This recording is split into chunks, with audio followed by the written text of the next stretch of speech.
kid, and he says, narrow spaces. For he had at one time been stuck in a very narrow area, and I'm sure he felt a bit claustrophobic. I'm not sure about you. That's something that I don't ever want to happen to me. And I cannot wait to hear his tale. How about a hand for John Munley? How about a big hand?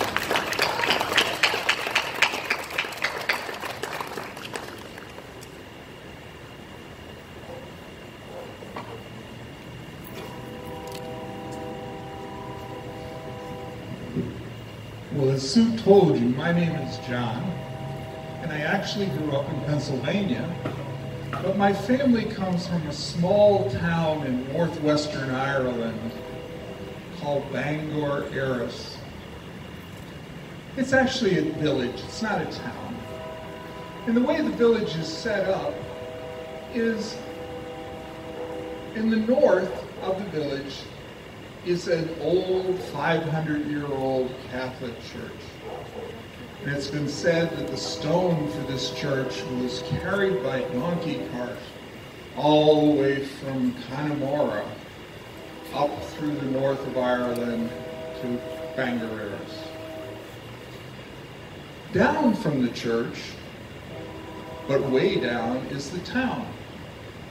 And in between the church and the town is a very ancient cemetery. A cemetery that's so old that it goes back before any kind of history was ever recorded. And there's a strange thing about this cemetery, is that year-round, once it becomes dark out, there's a dense fog that hangs over the whole cemetery right about this level. And it's so dense that you can't see what's under it. Well, the cemetery has a path straight from the church down through it to the town. But nobody in the town, especially after dark, ever takes that path. There is another one that goes all the way around the cemetery, winds around and finally comes into the village. Now, there are two characters in the village that are part of our story. And also, this hat is part of our story, which we'll get to in a little while. We'll put it right on the witch there. The characters that we're following here is named Mary Casey. Oh my God, Mary Casey is just, some people would say Mary is a saint. Other people would say to see Mary Casey is to experience a year of sunshine. Everyone who saw her in the village, even if they were having a bad day, would cheer up, have a big smile on their face. And even though she was 85 years old, you could see her pedaling her bike through the village, wearing her beautiful tweed coat that looked brand new, but she had sewed it herself 40 years ago. And so all the time you would hear, if you were in your house, good morning, Mary, how are you today? It's a fine day here, isn't it? Well, a fine day is pouring rain in Ireland. That's what they call sun over there. But anyhow, the other character is a man named Flynn O'Flaherty. And Flynn was not a year of sunshine by any means. He was what we might call a cur, or other things. But Flynn was a boisterous, loud, obnoxious character. Everything he had was better than anything you could ever have. He could run faster, which was not true. He could jump higher. He could sing better. Whatever it was, Flynn could do. Flynn could do everything better than everybody else. And in addition to that, today we call him a bully. Because he loved to push people around who were smaller than them or intimidate people who were younger. Now, Finn also had a cousin that had gone to America, as lots of Irishmen had done. And he settled in the Boston area. And according to Finn, naturally, anybody who was part of his family would be a big success. So Finn would tell the stories all the time about his cousin in America that was a millionaire. And that had a big house, a castle he lived in, and Finn was his favorite, although we never saw any money from the cousin to America. But what we did see is he gave Finn this hat here. And this hat is for a basketball team in Boston called the Boston Celtics. Maybe some of you have heard of it. Okay? And we don't know for sure, but we think Finn never took that hat off. He might have even worn it to bed for all we know. But you could see him anywhere in the village. Okay? Even if you weren't up close, if you saw that hat, you know that Flynn O'Flaherty was under the hat. Now, one thing I wasn't able to tell you is right across the street from the church, which is where? North of the cemetery and north of the village. Right next door, across the street, was Big Mike's pub. Surprise, a pub in Ireland, my God, that's nothing we'd ever expected. Well, the funny thing is Big Mike McConnell, who owned Big Mike's pub, was actually a tiny little guy. He was only 5 feet tall, and he had these great big thick glasses and a skin that was so wrinkled and wizened that he looked like an owl without feathers. But he was a good fellow. It was often said that he'd even pay for a free pint for a stranger who was touring through the village, and it's payment for the stranger to tell his stories of the road. Well, it was 3 nights before All Hallows Eve, or what we call Halloween. And it's a very, very, very tense, scary time in Ireland, because they believe that it's All Hallows Eve when the dead can come back and communicate with the living. And it was a terrible time for the village. Because 3 days, the morning of the 3rd day before Halloween, one of Mary's neighbors, Mary Casey, neighbors went into Mary's house to ask her if she wanted to go with her to the market town in Crossmolina. And Mary was dead, cold in her bed. Well, as you can imagine, the village was all totally upset, and people said, oh God, if it was anybody else but Mary Casey, how can we ever go on without Mary? Mary is the sunshine, the heart of our village. But they did. Now, in Ireland, they have a tradition called waking the dead. Does anybody know what waking the dead means? Yeah, it's a spiritual waking the dead. And what they do is they have 3 days and 3 nights, when all friends and relatives can come and pay their respect to the dead person. The dead person is laying in a coffin without a top on it. So you can see them right there. You can walk by. You can touch them. Some people kiss them. Do you think you'd kiss a corpse? No, I don't think so either. Well, anyhow, remember in those days, though, Ireland didn't have, in small villages, they didn't have electricity, and they didn't have electric lights. So what happens to a body if you just leave it sitting around for 3 days?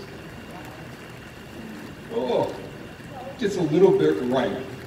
A little bit. So in order to prevent that, what they did is they put the body on a bed of ice, the coffin on a bed of ice. And the oldest grandson in the family, the second oldest and the third oldest, was responsible for sitting there all night long with the body to keep her soul company. And also they had candles all over the place. And they couldn't take a chance that the candles would burn down the house. So imagine sitting there all night long with the body. And all you hear is the ice melting, drip, drip, drip, drip, drip. Oh my God, the oldest grandson, Tom, thought he'd lose his mind. But finally, the 3 days passed. It's now the morning of the fourth day, and guess what it is? It's Halloween. You're right. You're right. Okay, well, Halloween is the day that the village is going to bury their sainted Mary Casey. Well, the night before this, obviously, everybody's at the pub, this place is celebrating. And Finn O'Flaherty is being worse than he's ever been before. He's saying, Mary, we can be rid of her. She was just an old lady, 85 years old. Who needs her anyhow, She's just been hanging on and hanging. And Mary wasn't. She was wonderful. And all the people looked at him and said, oh, God, he's even more revolting and disgusting than he normally is. So in Ireland, though, the pubs have to close at 11 o'clock at night. It's what's called last call.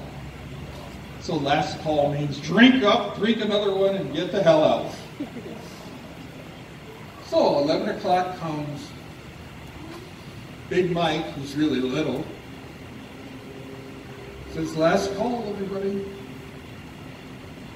The pub empties out, and now it's nighttime. And it's not just nighttime, but it's Halloween. So anybody who doesn't normally walk through the cemetery, even during the daytime, sure isn't going to walk through it on Halloween, because there's that deep fog that you can't even see through. But there's one. There's always one. And that's Finn O'Flaherty. Says, I'm not scared. I'll walk through that cemetery and I'll beat you all home to the village. I'll be in my bed by the time you get around there walking. And people said, the hell with him, let him walk through whatever he's doing. Well, everybody gets back to the village, we think, and goes to bed. And the next morning, there's nothing going, no work of any kind going on in the village, because it's Mary Casey's funeral day, and everyone puts on their best clothes, and around they go with Mary Casey's body. 6 young pallbearers carrying her to the church, and everybody's crying, oh my God, it's Mary, Mary, Mary. And they're telling stories about Mary helped me this way. And when my grandmother was sick, Mary went to the doctor with her, and Mary went to the post office, and Mary did everything. And the priest then said the Mass for Mary. And as they were coming out of the church, they were looking where were they going to bury her, because 2 days ago, the sextons from the church had dug a deep grave for Mary. And the grave was just off the path that ran through the cemetery. And it was daylight, so people weren't that afraid to walk down it. So they were walking down and they were looking for the grave.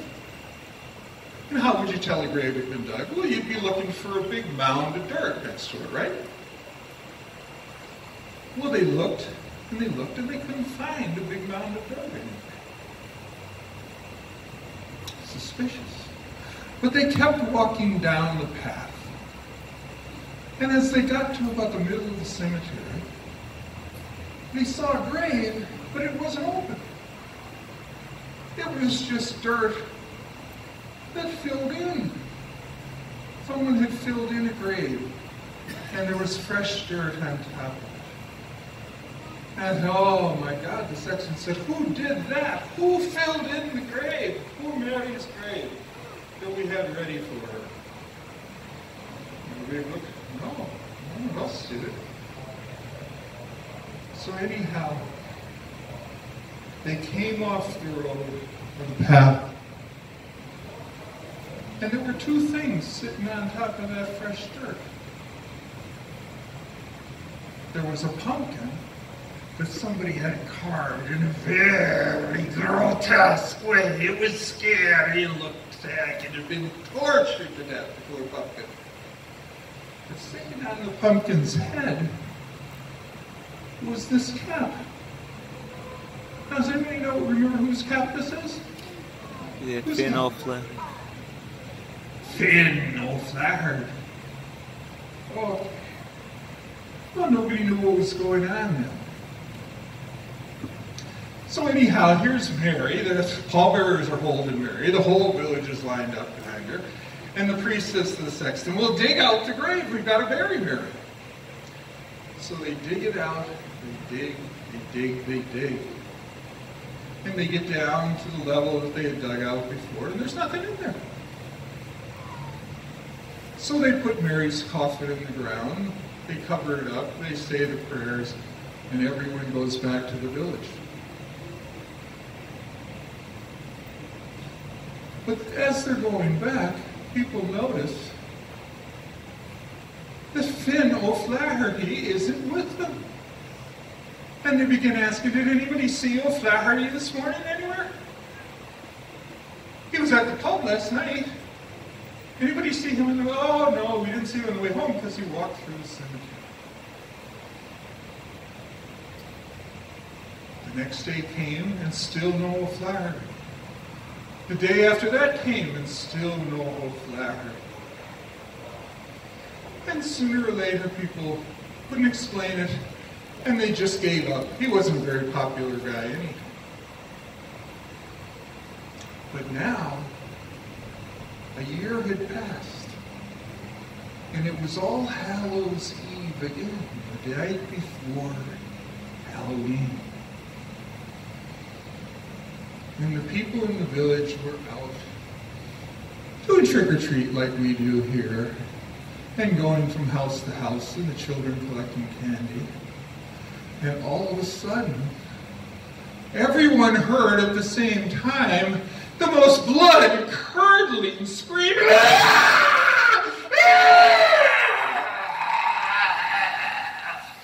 that you've ever heard. And the next minute, it sounded like it was coming from a cemetery. Well, the next morning, they went up, and they couldn't find anything except on top of Mary Casey's grave was a beautiful spray of flowers. But absolutely no hint or evidence of Finn O'Flaherty. And strange enough, another year passed. And again the terrible scream on All Hallows Eve. And the next morning, a beautiful spray of flowers on Mary Casey's grave. And this went on year after year. And no one ever heard of O'Flaherty again.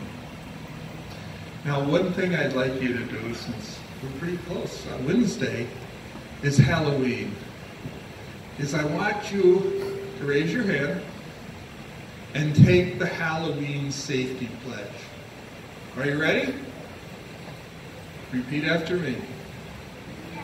I pledge to be kind and understanding to be kind and understanding of all spirits, friendly and unfriendly, to all spirits, friendly and unfriendly, and all people and all animals.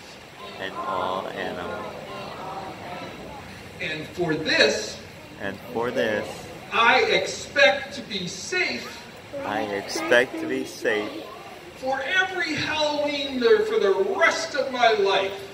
for every Halloween there for the rest of my life. Okay, and to seal the pledge and to make sure that it goes off into the universe, we give a wolf howl. Does everybody know that? Repeat after me.